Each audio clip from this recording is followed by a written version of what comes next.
হয় নিশ্চয়কৈ উল্লেখ কৰিব লাগিব যে হিংসাত্মক ঘটনা অৰ্থাৎ প্ৰতিবাদৰ পিছত সৃষ্টি হৈছিল পশ্চিম কাৰ্বি আংলঙৰ বৃহত্তৰ খেৰণিত হিংসাত্মক ঘটনা আৰু তাৰ পাছৰ পৰিৱেশ দেখিবলৈ পোৱা গৈছে।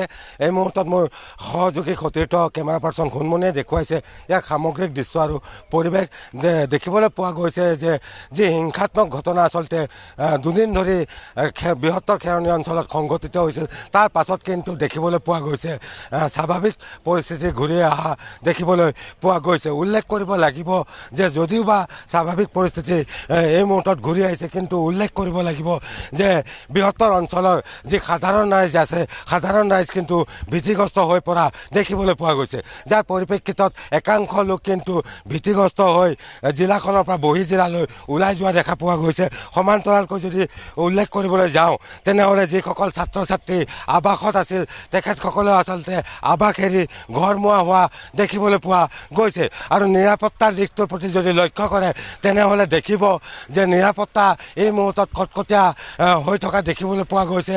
কঠোৰভাৱে আচলতে তেওঁলোকে যিকোনো পৰিস্থিতিৰ লগত প্ৰত্যাহ্বান বা মোকাবিলা কৰিব পৰাকৈ সাজু হৈ থকা দেখিবলৈ পোৱা গৈছে। নিৰাপত্তাৰ দিশটোত এই মুহূৰ্তত উল্লেখ কৰিব লাগিব যে তিনিটাকৈ খেৰণিৰ পৰা পথ আছে, যি জিৰিগিন্দিঙলৈ যোৱা বা জেংখালৈ যোৱা বা লংকালৈ যোৱা যি পথ সেই পথত কিন্তু আৰক্ষী হওক বা যি CRPFৰ বাহিনী বা ৰেপিড একশ্যন যি ফ'ৰ্চ আছে সেনাবাহিনী আছে সেনাবাহিনী মোতায়েন কৰি ৰখা হৈছে। টহল দি থাকি তেওঁলোকে পৰিস্থিতি নিয়ন্ত্ৰণৰ চেষ্টা অব্যাহত ৰখা দেখিবলৈ পোৱা গৈছে। এই মুহূৰ্তত আচলতে এগৰাকী বিষয়া আছে, আমি তেখেতৰ সৈতে কিছু আৰক্ষী বিষয়া আছে, আমি তেখেতৰ সৈতে কিছু কথা পাতিবলৈ যত্ন কৰিম যদি সম্ভৱ হয়। ছাৰ অকণমান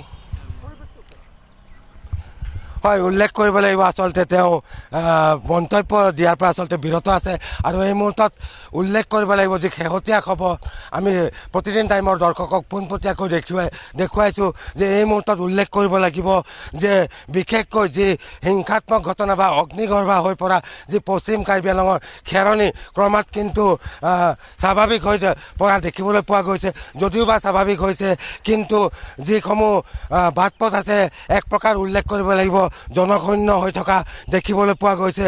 যদিও বা দোকান পোহাৰ বন্ধ হৈ আছে, যদিও বা খেৰণিত থকা যিসমূহ দোকান পোহাৰ আছিল সেইসমূহ দোকান পোহাৰ আচলতে লণ্ডভণ্ড হৈ পৰাৰ আচলতে খাদ্যৰ নাটনি হোৱাও দেখিবলৈ পোৱা গৈছে এতিয়া বৃহত্তৰ খেৰণি অঞ্চলত। উল্লেখ কৰিব লাগিব যি ডংকা মোকামলৈ যোৱা যিসমূহ পথৰ কাষত যি বজাৰ আছে উল্লেখ কৰিব লাগিব যেনে জেংখা হওক বা ডংকা মোকাম হওক এইসমূহ বজাৰো আচলতে সম্প্ৰতি বন্ধ হৈ থকা দেখিবলৈ পোৱা গৈছে।